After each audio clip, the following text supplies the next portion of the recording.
अस्सलाम वालेकुम दोस्तों, कैसे हैं आप लोग? ठीक हैं। माइनर एक्ट्स की सीरीज़ चल रही है, उसका जो फोर्थ पार्ट है वो है सूट्स वैल्यूएशन एक्ट। इसमें से भी एक सवाल आता है, तो इसके सबसे ज़्यादा जो तीन सवालात हैं, तीन टॉपिक हैं जो रिपीटेड हैं, वो हम कवर करेंगे। तो उसमें सबसे पहला टॉपिक है सेक्शन 8 और 9 कि ये दोनों क्या हैं और इन दोनों में क्या फ़र्क है। तो देखिए, पहले जो हमारा कानून था माइनर एक्ट्स का, इससे पहले जो पार्ट था तीसरे नंबर पे, वो था कोर्ट फीस एक्ट। अब उसमें ये था कि हमने ये सीखा था कि जब भी अदालत में आप कोई डॉक्यूमेंट लेके जाते हैं ना, तो उसके ऊपर आपको एक फ़ीस अदा करनी पड़ती है, जो सरकार के ख़ज़ाने में जाती है। इसी तरीके से सूट वैल्यूएशन एक्ट के अंदर भी क्या होता है कि जब आप कोई मुकदमा या सूट वग़ैरह लेके जाते हैं, फ़ाइल करते हैं ना, तो उसकी एक वैल्यू बनती है और उस हिसाब से अदालत की जो जुरिस्डिक्शन है, वो डिसाइड होती है कि कौन-सी अदालत इस सूट को सुनेगी। ठीक है। यानी मिसाल के तौर पे आपके एक प्रॉपर्टी का मुकदमा है और उसमें आपका जो प्रॉपर्टी के अंदर जो क्लेम है या प्रॉपर्टी जो है ना आपकी, वो करोड़ों की है। तो अब जब आपकी करोड़ों की प्रॉपर्टी का मामला है, तो फिर अदालत भी की जुरिस्डिक्शन भी देखी जाएगी। यानी वो फिर किसी छोटी अदालत में मुकदमा नहीं लगेगा। ठीक है ना? हम फिर देखेंगे कि उस अदालत की जो पिक्यूनरी जुरिस्डिक्शन है वो क्या बनती है। अब पिक्यूनरी जुरिस्डिक्शन क्या होती है कि सीपीसी में हमने पढ़ा था कि कुछ सिविल अदालतें होती हैं कि उनके यहाँ ना बताया जाता है कि अगर या इस मालियत का, इतने पैसों का अगर कोई केस आएगा तो आपने सुनना है। उसके बाद इस माम यानी कि पैसों का या मालियत का या जो लिमिट है उसका आपने सुनना है। तो हमने एक लिमिट लगाई हुई थी मुख्तलिफ केसेस की, तो जिसको हम बोलते हैं पिक्यूनरी जुरिस्डिक्शन। ठीक है। मिसाल के तौर पर छोटी से छोटी अदालत है, वो 50,000, 2 लाख, 3 लाख तक सुनेगी। उसके बाद फिर जो उससे थोड़ी बड़ी अदालत होगी, वो जनाब समझें 10 लाख, 15 लाख। उसके बाद फिर जो एक दूसरी अदालत होगी, तीसरी, वो जनाब करोड़ तक के मामलात के जो मुकदमे सुनेगी। हम उसको बोलते हैं पिक्यूनरी जुरिस्डिक्शन। तो सूट वैल्यूएशन एक्ट के अंदर जो 1887 में लाया गया था, उसमें यह है कि जो सूट है, जो भी आपको मुकदमा है, उसकी एक वैल्यू निकालेंगे कि उसमें किस किस्म का क्लेम है। कोई प्रॉपर्टी का मामला है तो वो प्रॉपर्टी कितने की है, मतलब आप क्या चाहते हैं। और फिर उसके बाद डिसाइड किया जाएगा कि ये किस अदालत की जुरिस्डिक्शन में जाएगा, कौन सी अदालत इस मुकदमे को सुनेगी। ठीक है जी। तो ये चीज़ है। अब होता ये है कि कुछ ऐसे केसेस या ऐसे सूट होते हैं जिसमें अदालत की फ़ीस और सूट की वैल्यूएशन और सूट की जो जुरिस्डिक्शन की वैल्यू जो बनती है, वो दोनों सेम होती है। ठीक है। वैसे आमतौर पे तो ये डिफरेंट होती है। अदालत के अंदर जो डॉक्यूमेंट्स केस से रिलेटेड उनकी फ़ीस अलग होती है और जो आपकी सूट वैल्यूएशन बनती है, आपकी मुकदमे की अंदर की जो वैल्यू निकलती है अदालत की जुरिस्डिक्शन को देख के, वो एक अलग बनती है। लेकिन कुछ सिचुएशन में दोनों चीज़ें, दोनों फ़ीसें, दोनों वैल्यूज़ सेम सेम होती हैं। वो देखेंगे इस वीडियो के अंदर। इस हवाले से सेक्शन 8 और 9 है। 8 में ये बताया गया है कि किस तरह आप एक जो है ना सूट की वैल्यू को डिटरमाइन करते हैं, और अगर कहीं पे वाज़ेह ना हो, वैल्यू अनक्लियर हो, तो वहाँ पे फिर लाहौर हाई कोर्ट अपना किस तरह किरदार अदा कर सकता है। एक ये हो गया, और साथ में ये देखेंगे जो सेक्शन 7 है कोर्ट फीस एक्ट का, वो हमें बताता है अदालत की फ़ीस की वैल्यू किस तरह डिटरमाइन की जाती है। तो सबसे पहले तो ये देखें, हमने एक एग्जांपल देखते हैं कि आप मिसाल के तौर पर आपका एक मुकदमा है, आपने फ़ाइल किया है, तो उसमें जो एक डॉक्यूमेंट है, उसकी आपको जो कोर्ट फ़ीस जमा करानी पड़ी, वो ₹100 कमा जमा करानी पड़ी। ठीक है जी। लेकिन उसकी उस जो मुकदमा आपने फ़ाइल किया, उसकी जो जुरिस्डिक्शन जो वैल्यू है ना, वो मिसाल लगाएँगे 5,000 बनती है।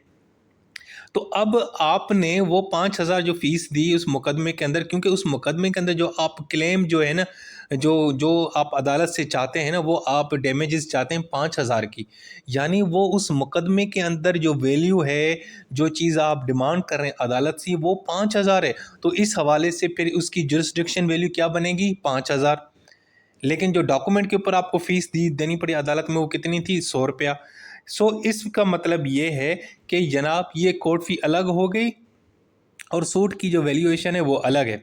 लेकिन क्योंकि जो सेक्शन 8 और 9 है ना, वो हमें ये कहता है कि लेकिन कुछ ऐसे यानी मामलात होते हैं जहाँ पे कोर्ट की फ़ीस और दूसरा ये सूट वैल्यूएशन, ये दोनों सेम सेम होती है। ठीक है जी। अब कौन से असूल हैं जिसके ऊपर हम किसी भी सूट की जो वैल्यू लगाते हैं, सूट से मुराद मुकदमा, उसकी वैल्यूएशन लगाते हैं उसकी जुरिस्डिक्शन को देख के कि कौन सी अदालत इसको सुनेगी, उसकी आपने किस तरह हिसाब किताब लगाना है, वो देखें। सबसे पहले तो ये देखेंगे कि आपका जो सूट है, आपका जो मुकदमा है, उसका सब्जेक्ट मैटर क्या है। प्रॉपर्टी है, मूवेबल है, इमूवेबल है, डैमेजेस हैं, क्या है, पहला ये। दूसरा फिर आपने देखना है कि आपने उस सूट के अंदर एलिगेशन किस नौइयत के लगाएं। अगर आपने अरबों और खरबों के एलिगेशन लगाए तो फिर भाईजान फिर मुकदमा भी उस बड़ी अदालत में जाएगा। लेकिन अगर आपने 10-15 रुपए का लगाया एलिगेशन, ठीक है ना, तो फिर तो कोई फ़ायदा नहीं है। तो एलिगेशन भी देखा जाता है, सब्जेक्ट मैटर भी किस नौइयत का, किस मामले का है, किससे रिलेटेड है, ज़मीन से रिलेटेड है, गाड़ी के रिलेटेड है, कोई और चीज़ है, मतलब क्या है, ठीक है। उसके बाद फिर देखना है कि आप रिलीफ कितना मांग रहे हो। आप अदालत अदालत को कहते हो कि जी मुझे ना मुझे मुझे चाँद के ऊपर ज़मीन का टुकड़ा चाहिए। अब इस तरह का अगर आप रिलीफ मांगेंगे तो फिर अदालत भी उस हिसाब से आपकी जो सूट है उसकी वैल्यूएशन लगाएगी, ठीक है जी। उसके बाद फिर ये है कि अगर आप ज़्यादा रिलीफ मांग रहे हो, आप कह रहे हो कि मुझे बदले में गाड़ी भी मिले, मुझे उस प्रॉपर्टी का हिस्सा भी मिले, मुझे फलां भी अपार्टमेंट मिले, फिर उन सबको जोड़ करके उनका जो है ना जमा करके फिर जितनी अमाउंट बनेंगी उस हिसाब से फिर आपकी सूट की वैल्यूएशन लगाई जाएगी। और दूसरा ये भी हो जाता है कि बाज़ औक़ात जो प्लेंटिफ है, जो दरख्वास्त दे रहा होता है, वो खुद भी जनाब क्या करता है कि उसकी जो अदालत जो है ना उसकी वैल्यूएशन लगाता है और फिर अदालत उसको डिटरमाइन भी करती है। ठीक हो गया जी। तो ये वो असूल्स हैं जिसकी बुनियाद पे आप अपने मुकदमे की जो वैल्यूएशन है, जो सूट की वैल्यूएशन है, वो लगाते हैं। उसके बाद फिर डिटरमाइन होता है कि कौन सी अदालत इस मामले को सुनेगी। आमतौर पे वैल्यू के हिसाब से ही अदालत की जुरिस्डिक्शन डिसाइड होती है।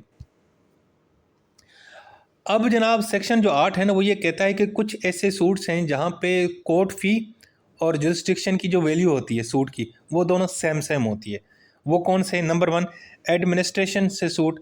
एडमिनिस्ट्रेशन से रिलेटेड जो भी सूट आप फाइल करते हैं ना उसमें जनाब कोर्ट फ़ी और अदालत की जुरिस्डिक्शन की जो वैल्यू की फ़ी बनती है वो सेम होता है। इसी तरीके से जो अकाउंट से रिलेटेड कोई सूट अगर आपने फाइल किया है तो उसमें भी जनाब कोर्ट फ़ी और जुरिस्डिक्शन की वैल्यू यूनिफॉर्म होती है। अगर आपने पार्टनरशिप से रिलेटेड अकाउंट्स को एडजस्टमेंट के हवाले से कोई आपने सूट फाइल किया है तो उसमें अदालत की फ़ीस और जुरिस्डिक्शन की जो वैल्यू है वो सेम बनेगी। इसी तरीके से अगर आप स्पेसिफिक परफॉर्मेंस के लिए कोई सूट फाइल करते हैं, मुकदमा दायर करते हैं, जैसे सेल, मॉर्गेज, लीज़ी, तो सॉरी लीज़ लेज़ी आ गया लीज़, ठीक है ना, तो उस हवाले से भी कोर्ट फ़ी और सूट वैल्यूएशन की जो वैल्यू होगी जुरिस्डिक्शन की वो सेम होगी, ठीक है।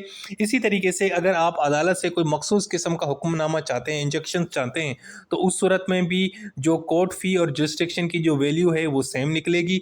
इसी तरीके से अगर आप कुछ डॉक्यूमेंट्स हैं और उनको जो है ना कैंसिल करवाना चाहते हैं, तो अगर इस तरह का आप कोई सूट या मुकदमा फाइल करते हैं तो उसमें भी कोर्ट फ़ी और जुरिस्डिक्शन की जो वैल्यू है वो सेम सेम रहेगी।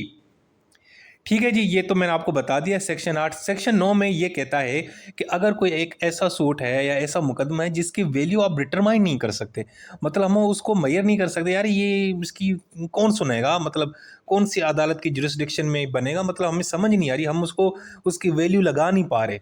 जो ऊपर जो एग्जांपल दिए थे उसमें वो चीज़ फॉलो ही नहीं करती, अजीबोगरीब मुकदमा आ गया। तो उस सूरत में क्या होगा, जो हाई कोर्ट है ना वो डिसाइड करेगा, लेकिन हुकूमत से परमिशन लेके। यानी हाई कोर्ट डिसाइड करेगा कि इस सूट की वैल्यू कितनी है और कौन सी अदालत की जुरिस्डिक्शन इस केस को देखेगी, यानी कौन सी अदालत इस मुकदमे को सुनेगी। ठीक हो गया जी। इसका मतलब ये है कि अगर किसी भी सूट की वैल्यू अनक्लियर है तो हाई कोर्ट उसकी एप्रोप्रिएट वैल्यू लगा देगी ताकि वो मुकदमा किसी अदालत में चले। ओके जी। तो अब हम देखेंगे सेक्शन 8 और 9 में क्या फ़र्क है। बस सेक्शन 8 तो ये बताता है कि अदालत की फ़ी और जुरिस्डिक्शन की वैल्यू वो जनाब कुछ मुकदमे या कुछ सूट्स के अंदर सेम रहती है, जबकि सेक्शन 8 का जो ताल्लुक है वो ये है कि जब किसी भी सूट की वैल्यू जो है ना अनक्लियर हो तो हम उसको फिक्स करते हैं किसकी मदद से, हाई कोर्ट की मदद से। और हाई कोर्ट किसकी इजाज़त से, हुकूमत सर यानी सूबाई हुकूमत की मर्ज़ी से। उसके बाद अथॉरिटी। अच्छा जी, सेक्शन 8 के अंदर क्या है, जो कोर्ट फ़ी और जो जुरिस्डिक्शन की वैल्यू है ना वो सेम सेम लगती है, लेकिन सेक्शन 9 के अंदर जो हाई कोर्ट है ना वो जनाब हुकूमत के अप्रूवल से उसको लगाती है, ठीक है। वहाँ पे यानी कि अदालत की यानी कि सेक्शन 8 में अदालत और वो सारे उसकी वैल्यू लगाएंगे, यहाँ पे हाई कोर्ट लगाएगा, ठीक है जी। सेक्शन 8 के अंदर ये है कि जो कोर्ट की फ़ीस होती है ना, वो भी वैल्यू के ऊपर डिपेंड करती है और वो ही वैल्यू फिर जुरिस्डिक्शन में भी इस्तेमाल होगी। लेकिन जो सेक्शन 9 है ना, उसमें अगर सूट की वैल्यू नहीं है, कवर नहीं है, तो जनाब फिर उसको हम जनाब हाई कोर्ट की मदद से क्लियर करेंगे। मतलब सेम फ़र्क है यार, उसकी वैल्यू जिसकी क्लियर नहीं है वो हाई कोर्ट लगाएगा और जिसकी क्लियर है तो बस बात ख़त्म हो गई सेक्शन 8 में। अच्छा जी, इसके अलावा सूट वैल्यूएशन एक्ट और कोर्ट फ़ी एक्ट के अंदर क्या फ़र्क है? भाई देखें, सूट वैल्यूएशन जो एक्ट है ना, उसका स्कोप बड़ा ब्रॉडर है। उसमें सूट की वैल्यू क्या है, उसमें बहुत सारी और चीज़ें भी आ जाती हैं। लेकिन जो कोर्ट फ़ी है ना, वो उसका स्कोप नैरो है। वो सिर्फ़ डॉक्यूमेंट की अदालती फ़ीस पे ही रिलेटेड है, उससे आगे नहीं जाता। मुकदमे के अंदर क्या है, किस किस्म का दावा है, वो उसमें नहीं जाता। बस उसमें कागज़ की फ़ीस है। जबकि सूट वैल्यूएशन के अंदर सूट के अंदर इल्ज़ामात को देख के, रिलीफ को देख के, प्रॉपर्टी को देख के, यानी कि उसकी वैल्यू लगाई जाती है। इसी तरीके से सूट वैल्यूएशन का जो मकसद है वो सिर्फ ये है कि अदालत की जुरिस्डिक्शन को डिसाइड करना होता है, जबकि अदालत कोर्ट फ़ी एक्ट जो है ना, उसका काम सिर्फ और सिर्फ कोर्ट फ़ी को डिटरमाइन करना होता है। अच्छा जी, इंटरप्रिटेशन। अब सूट वैल्यूएशन को आप ना इंटरप्रेट कर सकते हैं जुरिस्डिक्शन को नज़र में रख के, लेकिन कोर्ट फीस को इंटरप्रेट करने की कोई ज़रूरत नहीं पड़ती। सिंपल आपने उसकी जो फ़ीस बनती है वो देनी है। सूट वैल्यूएशन एक्ट में जनाब क्या कहते हैं, जो फिक्स की जाती है सूट की वैल्यू जो है ना जुरिस्डिक्शन के पर्पस के लिए, लेकिन अदालत में ना जनाब सिर्फ कोर्ट फ़ी में सिर्फ और सिर्फ कोर्ट की जो फ़ीस होती है उसको ही फिक्स किया जाता है, जुरिस्डिक्शन वगैरह को नहीं देखा जाता। दोस्तों, ये थी हमारी पहली पहली वीडियो सूट वैल्यूएशन एक्ट के हवाले से, सेक्शन 8 और 9। ठीक है जी। तो ये बहुत ही सिंपल और आसान सा टॉपिक था। अपना बहुत सारा ख्याल रखें। अल्लाह हाफ़िज़।